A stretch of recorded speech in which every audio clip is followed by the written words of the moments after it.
Bonjour tout le monde et bienvenue à votre 33e tutoriel Android. Aujourd'hui, je vais vous montrer comment créer une méthode. La méthode que j'ai choisi de faire, c'est la méthode qui va initialiser ces références-là, qu'on a créées auparavant dans la méthode onCreate. Alors, pour commencer, pour qu'on peut utiliser ces variables-là dans les deux méthodes, on va devoir les configurer auparavant, ce qui veut dire en haut de la méthode onCreate, juste après la création de notre classe. Alors pour le faire, ce qu'on fait, c'est les déclarations des variables comme toujours. Alors, et il faut faire attention que les variables soient les mêmes, bien sûr. Il faut faire attention aux majuscules et tout ça. Point virgule.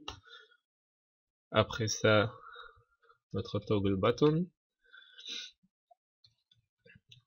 qui s'appelle passage, notre edit text qui s'appelle entrée et notre text view qui s'appelle affichage. Il faut faire attention, il faut qu'ils soient exactement les mêmes. Et bien sûr, après avoir déclaré ces variables là ici, on peut maintenant supprimer la déclaration de variable ici. Pas toute la déclaration, juste on supprime le type. Et normalement, tout sera bien. Alors,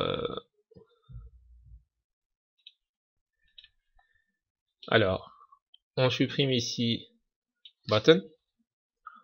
On supprime tout ça. Parce que maintenant, on n'a plus besoin de ce final. Parce que on va utiliser cette variable dans toute notre classe.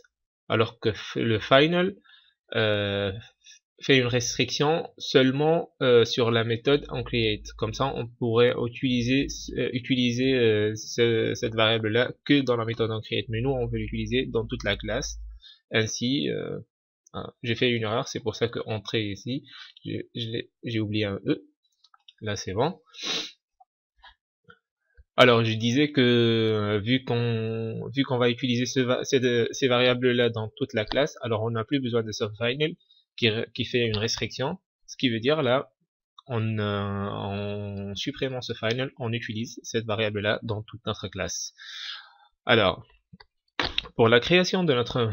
Bon, on va dire qu'après la déclaration de nos variables, bien sûr, on vient ici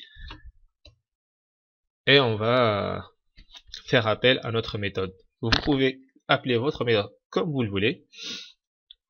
Alors, je vais l'appeler initialisation. Et c'est bon. Alors, comme vous le voyez, c'est pas fait. Alors, si on passe la souris sur notre méthode initialisation, on voit qu'il nous dit create method initialisation. Alors on clique dessus, c'est facile, la méthode est faite, on va juste en bas et là on a notre méthode. Alors le void, comme vous le savez, ça veut dire que c'est une méthode. Le private, ça veut dire qu'elle est privée à cette classe là.